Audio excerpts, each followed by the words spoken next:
Now, I've been pissed off on this channel a few times at Manchester United over the last couple of years, but I don't think I've been as pissed off as I am right now. I am absolutely... Well, I nearly swore. I'm absolutely infuriated. I'm going to try my best, but if I do swear, I do swear because I'm absolutely blind with rage after that performance. I am livid at what I have just witnessed. That is our worst performance of the season. I have no doubt in my mind that that is the worst we have played all season long. And I know people are going to say, oh, what about the Liverpool game? What about the Tottenham game? What about this game? What about the Europa League game? The fact that we've already had that many bad performances is bad enough. But tonight absolutely takes the cake for me. That is an unacceptable display from a Manchester United side. I don't care who you are or what you think. That performance is unacceptable, especially after what happened against Arsenal on Wednesday. I thought we played pretty well against Arsenal. I was quite public with that on sitting here on Wednesday. I thought we played relatively well from a defensive standpoint. We just weren't that good going forward. But, again, we were culpable to the same mistakes we had under Ten Hag. Starting slowly at the start of the half, weak mentality when losing, and conceding goals on set pieces, or just at the very least conceding chances on set pieces. Not only were all of those in play again today, but they were worse than what they were against Arsenal. That's what's so unacceptable. The fact that you can look at the mistakes we made against Arsenal and just 4 or 5 days, well, literally just 4 days later, repeat those mistakes at an even larger scale in front of your home fans against a worse team. That's not good enough. That is an absolute disgrace from Manchester United. And what a way to set the tone. You lose to Arsenal from 2 corners and you're giving away a corner 45 seconds into the first minute of the match. How? How can you let that happen? How are you supposed to get the fans behind you when you're actually allowing a corner to even be taken that early on into the match? Because you know the fans are going to be nervous. You know the rest of the players are going to be nervous. Do your defensive jobs better and don't let that happen. Then we come to the corner itself. I sat here again on Wednesday night and spoke about how we were playing in the stupid line across. We'd got rid of the box and we'd gone to this line and it didn't work. So I said, we need to do something different. We need to go back to man-to-man marking. Well, we did do something different. The line was gone. But guess what? The box was back.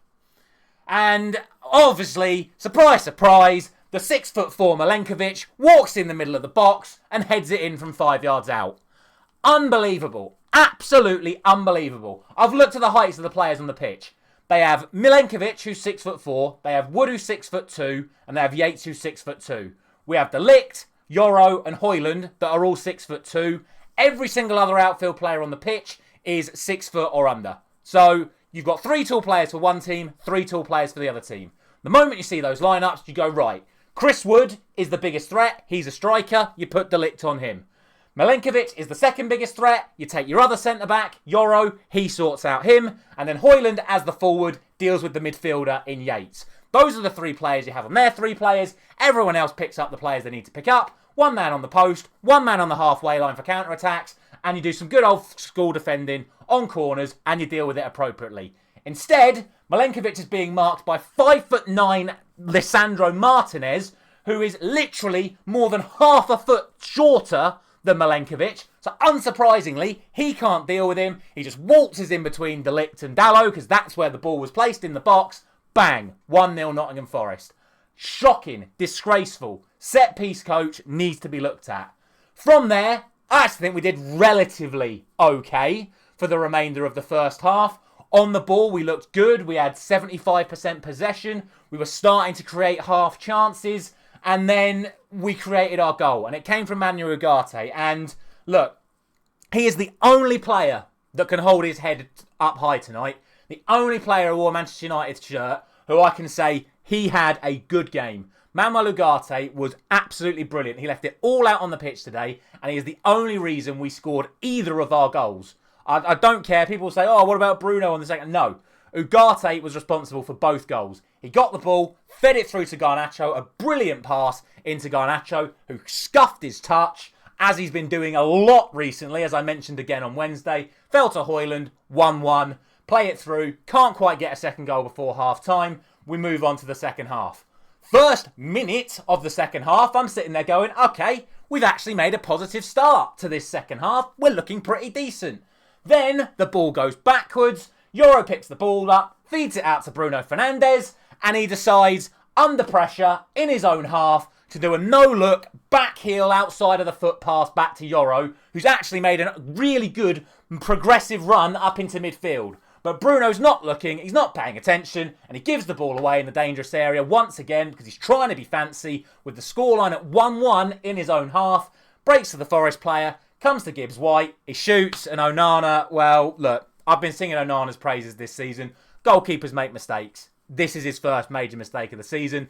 For those of you who don't really know what sort of happened, you could sort of see on the replays. Gibbs-White shoots. He anticipates it going in one corner. He puts all his weight on that foot. It then starts swerving away, and his left ankle gives way. To be honest, it looked like he could have twisted it. But his left ankle gives way. He falls over right on his arse, and the ball just goes straight in. Shocking goalkeeping.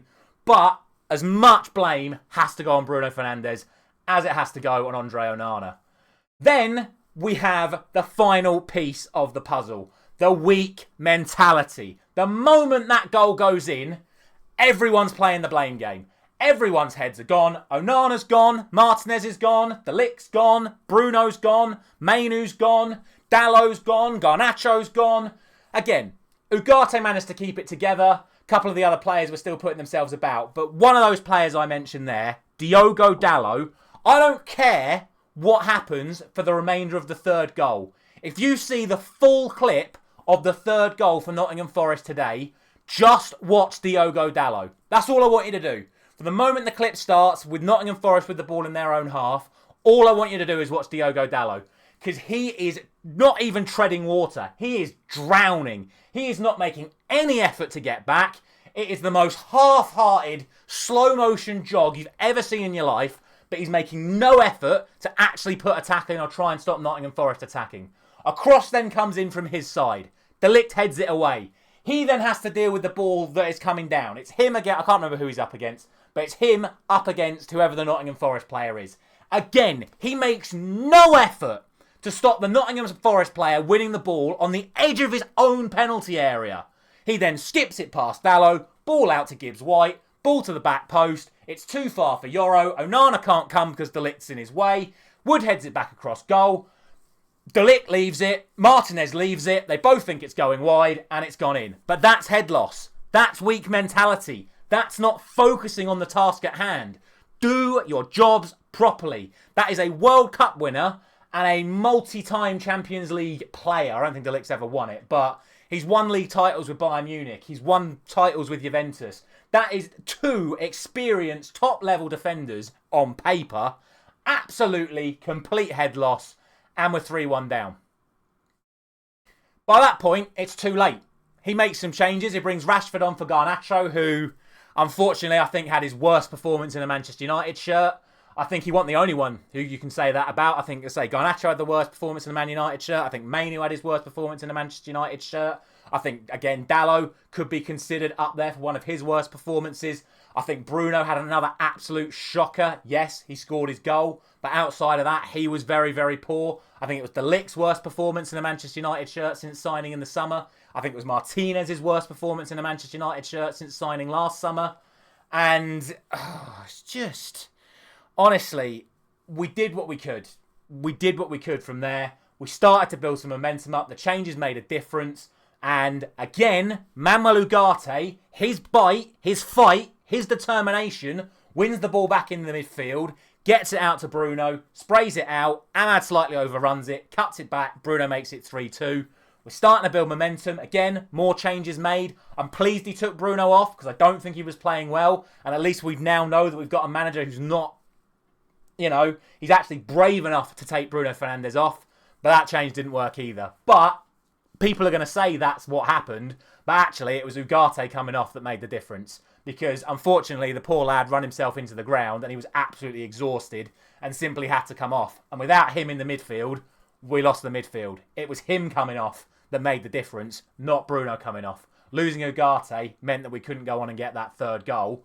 But even as the momentum was going, we then have referee interference once again. And look, I'm not going to blame the referee or the technical difficulties, but it did completely kill our momentum. We were starting to create chances. We managed to build some of that momentum back up before the full-time whistle came, but it was already too late. And, you know, how many times are we going to have technical difficulties with the linesman in the Premier League? We see it at least, I would say, once every 2 weeks. Not just in Man United games, of course, but this time it's killed Man United momentum. I'm not going to blame that for the loss, not in the slightest. But it should still be considered a slight factor in killing our momentum. Outside of that, I thought the refs were just crap in general in this match. Not biased by any stretch of the imagination. They were giving everything. Every single little dive. Be it Ahmad, Garnacho, Bruno, Højlund, Rashford, Jota, Yates, Gibbs-White, Hudson-Odoi. It doesn't matter. Every single time someone went down, referee blew the whistle. Just killed the game's momentum. Absolutely killed the game's momentum. Completely ruined the spectacle for me, did the referees in this game. But, look, as far as I'm concerned, we've made a pretty bang average Nottingham Forest side look half decent today.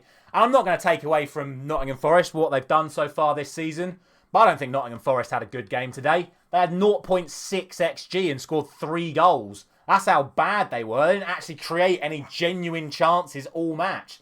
They scored a corner that we should have just dealt with better. They scored a long shot that Onana should have saved. And they scored a header that De Ligt should have dealt with, Martinez should have dealt with, and Dallas should have dealt with before the cross even came in the first place. They didn't actually do anything serious. That's not to say we're not bang average either. We're languishing near the bottom of mid-table. We're like pushing relegation sort of level right now. It's that bad. But, I honestly don't know. It's the same old story. I don't know where we go from here. Ruben Amorim's supposed to come in and make a difference, but these players, they're just not up to it.